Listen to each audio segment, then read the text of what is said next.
The war in Ukraine is the most destructive conflict that Europe has seen since the Second World War. And it's all NATO's fault because NATO is weak. No, this video isn't sponsored by the Russian Ministry of Defense. The fact is, the invasion of Ukraine is NATO's greatest failure in its short history, and it failed because the entire alliance is a shadow of its former self.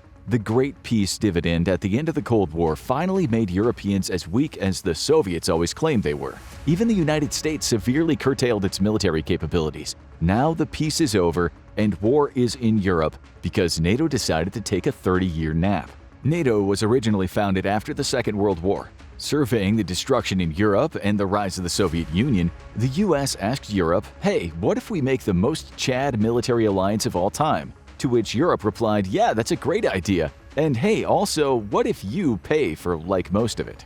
Thus, NATO was born out of a desire to ensure peace in Europe and deter a third, far more catastrophic world war. The containment and deterrence of the Soviet Union was a top priority for everyone who didn't like the idea of turning the world into a permanent fallout LARP event. But even a conventional war with the Soviets would be catastrophic for Europe and inevitably end with many of the continental European powers becoming yet another Soviet republic. And that's why the United States was integral to the alliance. But this required it to station a large amount of its forces in Europe itself. Otherwise, it would take months to build significant military power in Europe, by which time Soviet hordes would have overrun most of the continent. But the alliance didn't just see the US as a safeguard against the Soviet invasion, it was also a check against the resurgence of a different evil altogether.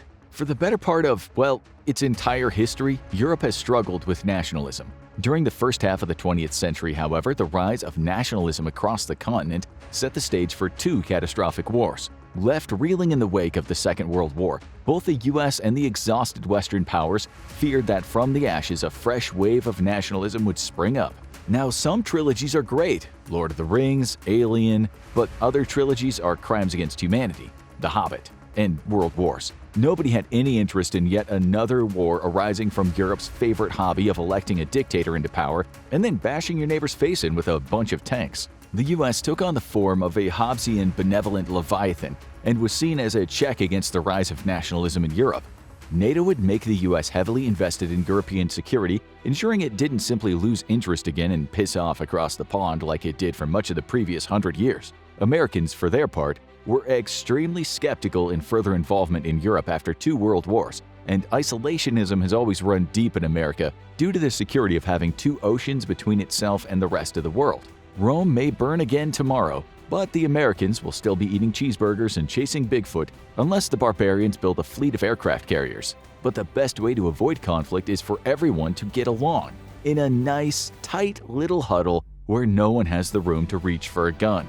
That's why NATO's third goal was to promote European unity. After two world wars and centuries of devastating conflicts, the best and brightest military and political minds on the continent got together to debate the future of Europe. After making the observation that Europe has historically launched devastating war after devastating war every 10 to 20 or so years, someone got the brilliant idea of, what if we don't anymore? And the goal of European unity was born. Thus, NATO served to create the groundwork for the European Union, which would ultimately be the best guarantor of peace. If Europeans could stop fighting each other, here's looking at you, France and Britain, and Germany, then another world war would likely be prevented. Further, European unity encouraged political integration, a matter of much concern as communism spread its tentacles across war-torn Central Europe, and after the overthrow of the Czech Republic's government by rebels. Therefore, the Soviet Union saw communism as the only way to ensure its own survival against the capitalist West, and thus the stage was naturally set for conflict between the two blocs. In 1949, NATO was officially born, and war disappeared forever. Well, not quite, but to its credit, NATO truly is the most successful international alliance of all time. The Delian League may have protected Europe from being overrun by a Persian invasion, irrevocably changing its entire history, but it didn't stop the outbreak of a world-ending nuclear war. NATO's greatest success is ensuring that the Cold War never turned hot. Through a combination of containment and deterrence, NATO was able to ensure that any conflict between itself and the Soviet Union would incur costs too unbearable or simply not have the seeds it needed to ferment. Without NATO, a fragmented Europe would have been torn by the struggle between capitalist West and communist East, creating a nightmare of potential powder kegs that could signal the opening festivities to the Third and final World War.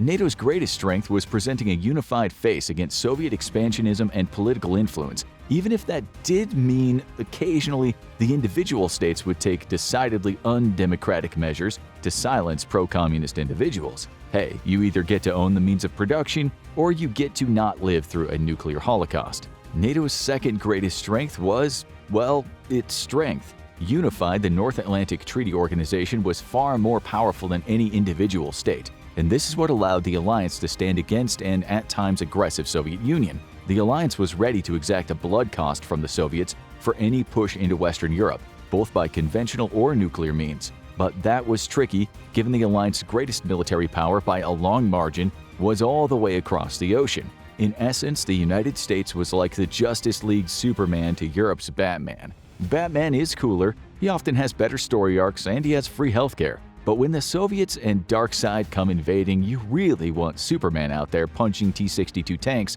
with big, dumb, super strong fists.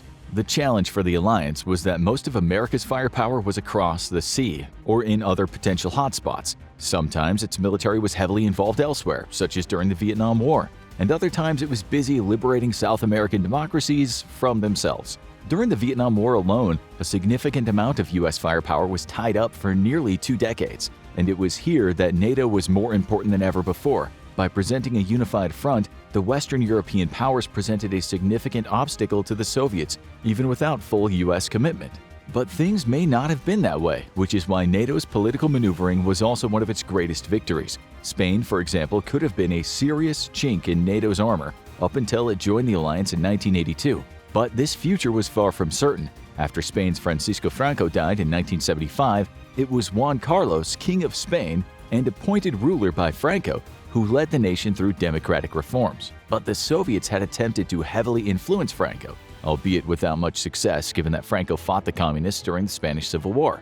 Had things gone differently, Spain might have been the westernmost member of the Soviet bloc, a move which would have escalated tensions in Europe to unfathomable levels. Deft political maneuvering and the culture of European unity fostered by NATO helped ensure that this did not come to pass. NATO's unity, however, also helped to severely curtail nuclear proliferation, further adding to its list of successes. Under Article 5 of the Alliance Charter, an attack on one member is an attack on all, and this includes nuclear weapons. The early Cold War was a crazy time. The world was rebuilding from a catastrophic war, liberalizing its values, the Beach Boys were selling Americana around the world, and the threat of nuclear annihilation hung over the head of every nation on the planet. The nuclear attacks on Hiroshima and Nagasaki sent a very loud and clear message to every country. The only way to not get nuked is to have nukes. Thankfully, the scientific knowledge and technical expertise to build a nuclear weapons program made it very expensive and extremely hard to develop nuclear weapons, but that still left it within the scope of many of the world's leading nations. Working to limit the spread of nuclear weapons and reduce the risk of self-extinction via aggressive stupidity, the United States brought in countries from around the world under its nuclear umbrella, and NATO was instrumental in helping that happen. But NATO also legitimized America's promise to go nuke for nuke with anyone launching a nuclear weapon against a non-NATO partner such as Japan or South Korea. Without that legitimacy, both of these nations would rightly question whether the US would truly be willing to trade Los Angeles for Seoul or Tokyo in a nuclear war. And the answer is no, absolutely not. But we would gladly trade the entire state of Florida. With an ironclad commitment to NATO's Article 5, though, nations under the American nuclear umbrella could feel safe and snug in America's big, strong, radioactive nuclear arms, knowing that the US had the credibility to respond in case of a crisis. This directly helped limit nuclear proliferation and thus reduce the risk of humanity permanently logging off because it was too stupid to not blow itself up. Averting global nuclear disaster, stopping Europe's favorite hobby of waging war against itself, and setting the stage for the EU is basically going to make you a ringer for the gold medal in the best alliances in history category. But despite that, Ukraine has proven that NATO is a failure, completely biffing its biggest challenge since the Cold War. In the early Cold War, it was a crazy time. The end of it was even crazier. The entire world breathed a sigh of relief as the specter of nuclear annihilation vanished. Europe's unity took massive steps forward, and grunge music was destroying the majesty of the 80s hair metal power ballads. Humanity had negotiated the nuclear minefield that was the Cold War, with NATO at the forefront. But the moment the Berlin Wall fell, so too did NATO spending. By the fall of the Soviet Union, NATO defense spending was in free fall, and it was its European contingent which was the worst offender by a very long shot. The next war would be fought with hugs and kind affirmations, at least if you asked European NATO members, busily slashing defense budgets so they could buy more croissants and build more discotheque. The United States also severely curtailed its defense budget and sat down leaders from its entire defense sector for a teary-eyed breakup. Unlike Europe, however, the US was now the world's sole superpower, which put the responsibility of upholding the new global order on its shoulders. Plus, it turns out that shaping the world in your own image is crazy lucrative. Thus, while defense spending plummeted across NATO, the US and a few other partners maintained a strong commitment to defense spending. But as the world entered the 2000s, it was clear that Europe had become drunk on peace and free healthcare, and its militaries were in a truly sorry state. While just 10 years prior, European militaries were the vanguards of the First Gulf War, in 2002, Europe struggled to meet the combat requirements of the new war in the Middle East. Then, over the course of the next 8 years, the continent learned exactly the wrong lesson. Though here it's not alone in its blame, the United States also got terror tunnel vision, practically reshaping its military to fight low-intensity guerrilla wars against terrorists and insurgents and leaving it completely unprepared for the rise of China and Russia as new conventional rivals. In 2006, it was clear the alliance had allowed its military power to atrophy. Thus, NATO defense ministers collectively agreed to a commitment of 2% of GDP to be spent on defense spending. However, this proved a tough sell to the European people. After all, the Soviets were gone. Russia was just a big, cuddly, corrupt teddy bear that gave you cheap gas. And who would fund free art classes for stray street dogs if the government spent money on the military? Unsurprisingly, nations failed to meet the 2% spending goal. Incredibly though, even after the invasion of Ukraine by Russia, still, only 7 nations meet this spending goal: the US, UK, Poland, Estonia, Greece, Latvia, and Lithuania. We're not going to say that Europe freeloaded off the US's commitment to defend Europe, but Europe definitely freeloaded off of America's treaty obligations to defend Europe, a fact which has over the years brought increasing frustration for US voters. But the truth is that a stable, secure Europe is of direct national security interest for the US, and America benefits greatly politically and financially from a peaceful Europe. Thus, U.S. military investments in European security pay a peace dividend that both sides of the Atlantic have enjoyed for decades. However, it would be nice to see Europe start picking up the tab for their own defense. The Russian invasion of Ukraine showed what many Western defense analysts had known for years. Europe has allowed its military capabilities to atrophy to criminal levels. Germany can't meet NATO's rapid response force requirements without cannibalizing its own military for spare parts and battle-ready personnel. The British military has shrunk to its smallest size since the Napoleonic Wars and is set to shrink even further, to a level not seen since the 1700s. The French military is probably the best prepared on the continent, but it is poorly suited for a modern high-attrition campaign such as the current war in Ukraine. In 2021, analysts Hugo Meyer and Stephen G. Brooks released an article in the journal International Security, arguing that Europeans were incapable of mounting a credible defense of their continent without direct U.S. support. Their first claim is that Europe's defense deficiencies are so deep it would require a massive and protracted effort to fix them. Second, they argue that while Europe outmatches Russia in GDP, population, defense spending, and technology, Russia is still more than a credible match for a unified Europe. But the biggest problem is what Brooks and Meyer called strategic cacophony inside Europe. Simply put, European security experts at the time couldn't argue on what threat to focus on and what capabilities to prioritize to counter it. Given all these problems, the article claimed that Europe was deeply reliant on the United States as a guarantor of their security and incapable of providing for their own defense. At the time, the article drew intense criticism, and not just from the Europeans. Meyer and Brooks argued that the US needed to remain deeply embedded in European security, and also drew criticism from Americans. However, just 1 year later, Russia invaded Ukraine and proved that Europe was exactly what they had predicted it was: uncoordinated, deficient, and completely reliant on the US. And it was Russia's invasion of Ukraine and Europe's failure to meet its own defense requirement that directly led to NATO's greatest failure, one that could still spell disaster for the entire planet. NATO's failure began all the way back in 2013. At the time, Ukrainian President Viktor Yanukovych prompted Ukrainians to revolt in what would become known as the Euromaidan protests. Under the direct influence of Russia's Vladimir Putin, Yanukovych canceled plans to sign a political association and free trade agreement that would have brought it closer to the EU and on the pathway to membership. Instead, Yanukovych opted to pull Ukraine closer to Russia. To say that this was an unpopular move would be the understatement of the century, and the Ukrainian people politely voiced their displeasure by setting half the country on fire and getting into street wars with the police. On a side note, we're not sure how President Putin saw footage like this and thought that 8 years later his troops would be welcomed into Ukraine with open arms. Learn to read a room, Vladdy. The Euromaidan protests would become the revolution of dignity, with President Yanukovych fleeing to Russia after being ousted from power. The country saw brutal street battles between protesters and the police. Eventually, the revolution would be victorious, but Russia would take advantage of the chaos to make its first move on Ukraine. Russian disinformation agents stoked fears amongst large segments of the pro-Russian Crimean population. One such tool was a documentary claiming that pro-Maidan Ukrainians had stopped several buses full of anti-Maidan protesters and killed and tortured many of them. This stoked fear of the new Ukrainian government, which Putin would use to aid him in the annexation of the Crimean Peninsula. On February 22nd and 23rd, Putin convened an all-night meeting with the chiefs of his security services to discuss how to extricate President Viktor Yanukovych from Ukraine. By the end of the meeting, though, Putin made it clear that Russia needed to act quite soon to, quote, return Crimea to Russia. The GRU and FSB immediately began dispatching agents to negotiate with pro-Russian locals and ensure the creation of well-armed local defense groups which would support a Russian invasion.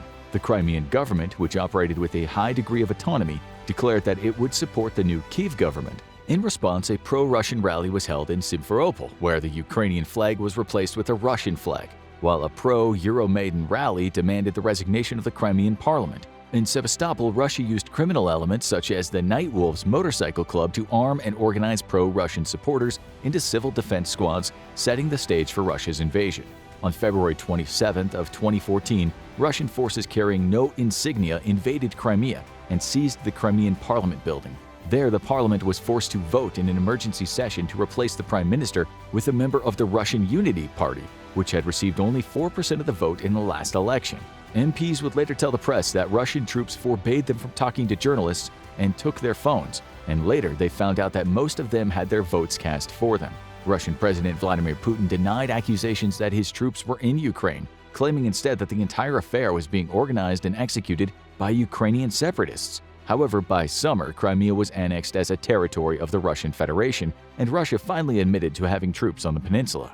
The international response was swift and flaccid. The UN passed a non-binding resolution with 100 in favor, 11 against, and 58 abstentions, declaring the annexation invalid, sending Russia the equivalent of a frowny face emoji over text. Sanctions preventing Russian and Crimean officials from traveling to Canada, the US, or the EU were passed, and Japan issued mild sanctions, suspending talks relating to military, space, investment, and visa requirements with Russia. The sanctions were largely seen as a joke by the Russian Federation, with the Russian Duma passing a resolution by unanimous vote asking the West for all members of the Duma to be included on the sanctions list. NATO's failures in Ukraine began with the Russian annexation of Crimea. While economic sanctions did have some effect on the Russian economy, they failed to target Putin or those closest to him directly. They also were not targeted in their scope, limiting their impact on Russia's ability to wage further aggression against Ukraine. Future sanctions would be a bit more robust, forbidding the sale of certain dual-use technologies to Russia that could be used for both civilian and military applications, seriously hurting Putin's ability to provide drones to his armed forces, for example. However, overall, the sanctions failed to deter Russia from further aggression. NATO's military response was equally flaccid and consisted mostly of the alliance's easternmost members asking for more American presence in their countries. The Baltic states, as well as Poland and Romania, saw the writing on the wall and realized that they were now on the front line of a new conflict with Russia. Thus, they demanded permanently stationed brigades on their territory from NATO, but naturally only the US was prepared to meet the requirement. Poland reached out to the US directly and asked for protection, with the US deploying 2 brand new infantry brigades to Polish bases, as well as strengthening its armored forces in the region. Plans for a new forward deployment base in Poland to house 1,000 US soldiers were quickly finalized, and Romania followed suit by building a new military base on the Black Sea to serve as a forward deployment point for US troops. Bulgaria partnered with the US to expand its military bases and bought tanks and missile systems from US firms, with Lithuania hosting a rotating U.S. motorized brigade and buying new U.S. equipment to train with. While in many ways these decisions were a boon to the U.S. defense industry, they also severely strained America's military and logistics. Americans, rightfully so, began to question why it was them picking up the tab for European defense, a sentiment which President Donald Trump made very clear as he mulled over removing the U.S. from NATO. The lack of a credible military deterrent on NATO's borders allowed Putin to act with near impunity in his Crimean invasion, as did the divisiveness among NATO's members on Russia itself. The United States and the Baltic nations, alongside Poland and Romania, have long called for the continued containment of Russia as a potential adversary, but the rest of NATO's European members have been extremely reluctant to cooperate on any measure to contain Russia. Instead, they all but sabotaged NATO from within. Germany aggressively pursued economic ties with Russia, working under the false assumption that close economic ties would make Russia a more agreeable neighbor. However, despite repeated warnings from the US, Germany basically handed Russia all the leverage it wanted over it. It not only helped speed Europe's energy dependence on Russia through investments in the Nord Stream pipeline, but it actually helped sabotage energy sanctions against Russia over the invasion of Crimea by lobbying for their removal. In its hunger for cheap energy and new markets, Germany did all it could to hand Russia the keys to Europe. Turkey, France, Italy, and Hungary too scuttled NATO plans to mobilize more resources to counter potential Russian aggression. Seeking closer financial ties, the four nations feared that pursuing a containment strategy and clearly naming Russia as a European security threat would jeopardize economic relations with Russia. Turkey, now a thorn in NATO's side under President Erdogan's rule, even went against NATO policy and purchased air defense systems from Russia. As a result, the U.S. kicked Turkey out of the F-35 program, resulting in chilly relations that persist to this day. Indeed, Turkey has since been walking a tightrope between its commitment to NATO and its ties to Russia. Right when it mattered the most, the NATO alliance was too busy enriching itself to effectively deter Russia. The failure of NATO to react strongly to Russia's invasion of Ukraine directly opened the door for 2022's invasion of Ukraine. But this larger invasion would prove that NATO had catastrophically failed yet again. The US warned for months that Russia could be considering an invasion of Ukraine, but was met with consternation from most of the European powers. Like in 2014, most European nations didn't wish to antagonize Russia and disrupt lucrative energy and business ties, leaving the US and the easternmost NATO members alone in their warnings that a Russian invasion was becoming increasingly probable. Even when it became painfully obvious that an invasion was coming, Western Europe was reluctant to believe it. Once more, NATO's disparate agendas ensured that Putin would be free to act, and thanks to the lobbying of many NATO members, Russia believed it had great leverage over NATO in the form of energy to prevent it from responding.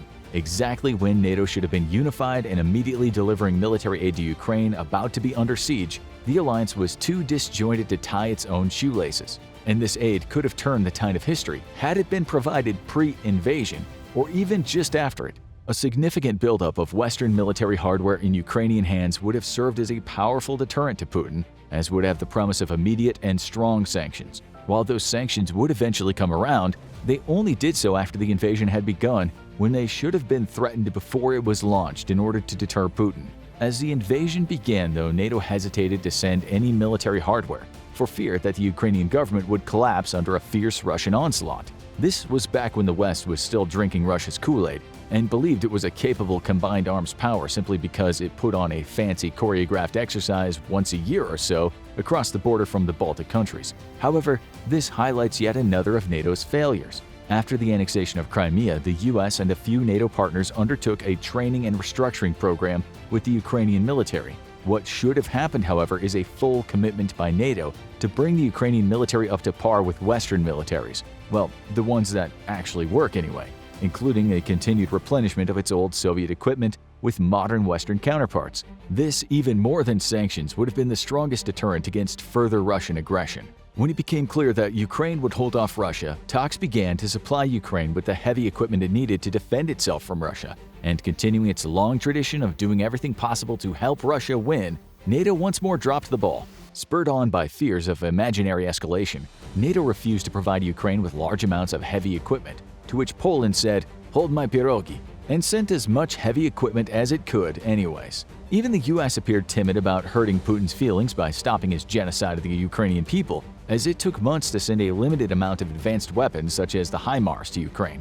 But it wouldn't stop there, because while NATO gradually opened up its armories to Ukraine, it was like pulling teeth. Every single shipment of new weapons had to be hemmed and hawed over by each NATO member, carefully deliberated over the course of weeks and months to gauge just how much of Putin's feelings it would hurt. Tanks, the weapons Ukraine needed the most, would take almost an entire year to begin considering sending to Ukraine. And even then, only after Germany gaslit the entire alliance over Leopard 2s and then just straight up lied and moved the goalposts 3 times, were the tanks finally approved to be sent to Ukraine. By the way, feel free to exclude Poland and the Baltic states from all of this. If they'd been in charge of NATO, they would have given Ukraine every single tank in NATO's inventory on day 2 of the invasion. Poland would have probably personally driven the tank straight to the front lines itself. It's exactly this disharmony amongst the alliance that created NATO's biggest failure in the alliance's history, and it's only compounded by the absolutely terrible state of its military and military-industrial capacity. Heavy weapons should have been provided from the moment the assault on Kyiv was defeated, and the decision to slowly trickle them in makes NATO directly responsible for the deaths of thousands of Ukrainian service members and civilians both. Even when it became clear Russia was engaging in a campaign of war crimes against Ukrainian civilians, NATO refused to move quicker on weapons deliveries. But NATO's terrible readiness for conventional conflict is also wrapped up in its massive Ukrainian failure pie. While Europe was on a peaceful bender, its militaries and defense industries atrophied. The fact that NATO has been unable to out-resupply Russia inside of Ukraine is absolutely criminal. Perplexingly, NATO's European members have even further slowed deliveries of heavy weapons to Ukraine by refusing to send them from their own active inventories. When the question of sending Leopard 2s to Ukraine came up, Europe collectively scrambled to see what Leopards it thought it could afford to send, coming up with a token force of around 80 tanks. To date, very few of those 80 promised tanks have actually been sent. And here we have to ask why? Why so few tanks? Ask the Western Europeans and they'll say that they need their tanks for their own defense, to which we would respond with, defense from what?